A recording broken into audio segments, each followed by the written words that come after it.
बहुत समय पहले की बात है। हस्तिनापुर गांव में सूरज के अस्त होने का समय हो गया था और चांद के निकलने का। तभी सूरज चांद से कहता है, अरे भाई एक बात बताओ, जब भी तुम आते हो तो कोई तुम्हें आदर सम्मान देकर प्रणाम क्यों नहीं करता? ऐसा बिल्कुल भी नहीं है भाई, कई लोग मुझे भी प्रणाम करते हैं। पर मैं तो जब भी आता हूँ सारी दुनिया जल चढ़ाकर और सूर्य नमस्कार करके मेरा स्वागत करती है, किंतु मैंने आज तक किसी को भी तुम्हारा स्वागत करते हुए नहीं देखा। चांद और सूरज की ये वार्तालाप हस्तिनापुर गांव के निवासी सुन रहे थे। तभी बिरजू कहता है, हम तो सिर्फ सूरज को ही अपना भगवान मानते हैं, चांद हमारे लिए कुछ नहीं है।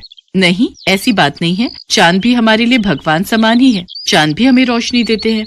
सूरज भगवान तो हमें रोशनी और धूप देते हैं, लेकिन चांद वो हमें क्या देते हैं? लेकिन सारी रात तो हम सोए रहते हैं, तो फिर उस रोशनी का हम क्या करेंगे? हमें चांद की जरूरत नहीं है। हाँ, अगर चांद नहीं भी आएगा तो हमें कोई फर्क नहीं पड़ेगा। हाँ, उसका होना ना होना एक ही बात है। तुम ये क्यों भूल रहे हो? करवा चौथ वाले दिन इन्हीं की पूजा करने के बाद तुम्हारे लिए रखा गया व्रत पूरा होता है। लेकिन शुरुआत तो सूरज भगवान की पूजा से ही होती है। गांव वालों की बातें चांद और सूरज बड़े ध्यान से सुन रहे थे। उनकी बातें सुनकर सूरज तो खुश हो गया, लेकिन चांद थोड़ा उदास हो गया। फिर सूरज चांद से कहने लगा, देखा, हस्तिनापुर के लोग भी मुझे ही अपना भगवान मानते हैं और उनकी नजर में तुम्हारी कोई अहमियत नहीं है।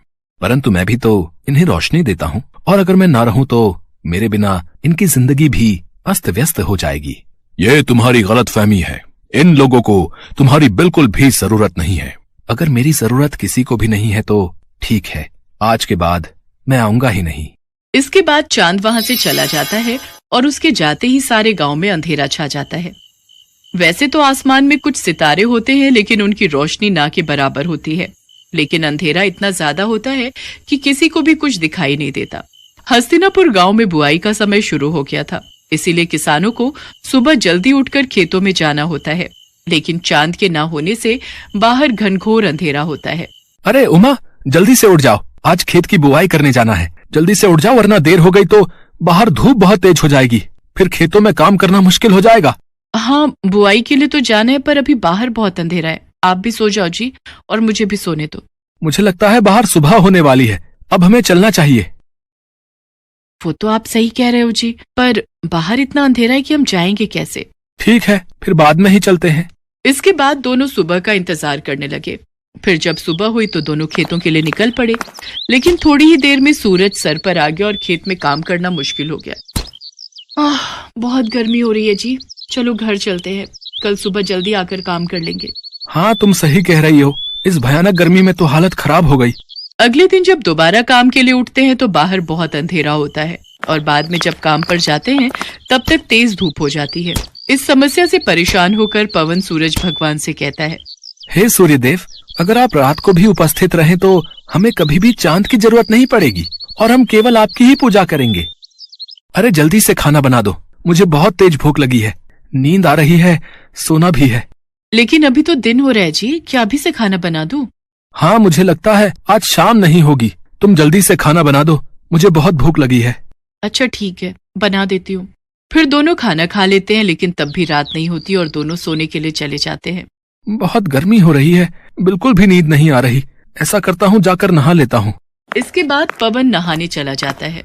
नहाने के बाद भी बहुत गर्मी हो रही है। तभी बाहर शोर होता है। पवन और उमा बाहर निकलकर देखते हैं तो बिरजू का बेटा बिट्टू बेहोश पड़ा हुआ था। क्या हो गया मेरे बच्चे? कोई जल्दी से पानी लाओ। फिर उमा जल्दी से पानी लाकर बिट्टू के मुंह पर छिड़काव करती है। कुछ ही देर में बिट्टू होश में आ जाता है। लगता है दिन रात धूप लगने की वजह से ये बेहोश हो गया था। इसके बाद सभी सोने के लिए चले जाते हैं, लेकिन गर्मी की वजह से किसी को भी नींद नहीं आ रही थी। सारी रात लोगों की ऐसे ही कट जाया करती। इतनी गर्मी में तो हम लोग मर ही जाएंगे। काश सूरज ढल जाता तो इतनी गर्मी नहीं होती और हम लोग चैन से सो पाते। चुप रहो तुम, थोड़ी सी गर्मी सहन नहीं कर सकती? ऐसे ही एक हफ्ता बीत जाता है, लेकिन हस्तिनापुर के लोग बिल्कुल भी चैन से नहीं सो पाते और देखते ही देखते कई लोगों की तबीयत बिगड़ने लगती है। ये सब तुम्हारे कारण ही हो रहा है। ना तो तुम चांद का अपमान करते और ना तो वो यहाँ से जाते। इसके बाद पवन बाहर जाकर सूर्यदेव से प्रार्थना करता है, हे सूर्य देवता, अब से आप केवल दिन में ही रहिए, हम आपकी गर्मी सहन नहीं कर पा रहे हैं। रात को हमें चांद की ही जरूरत है। इसके बाद पवन और सभी गांव वाले चंद्रदेव को पुकारने लगते हैं। हे चंद्रदेव, हमें माफ कर दीजिए, हमें आपकी भी उतनी ही जरूरत है जितनी सूरज की। हाँ चंद्रदेव, जहाँ दिन सूरज के बिना अधूरा है, वहीं रात आपके बिना अधूरी है। अब से हम आपकी भी उसी तरह पूजा करेंगे जिस तरह सूर्यदेव की करते हैं।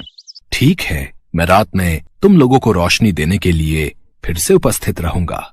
मुझे माफ कर दो मेरे भाई, अब मुझे समझ आ गया है कि जितनी जरूरत इस दुनिया को मेरी है उतनी ही तुम्हारी। सूरज ढल गया और अंधेरा होने लगा। तब चांद ने अपनी रोशनी चारों ओर बिखेर दी।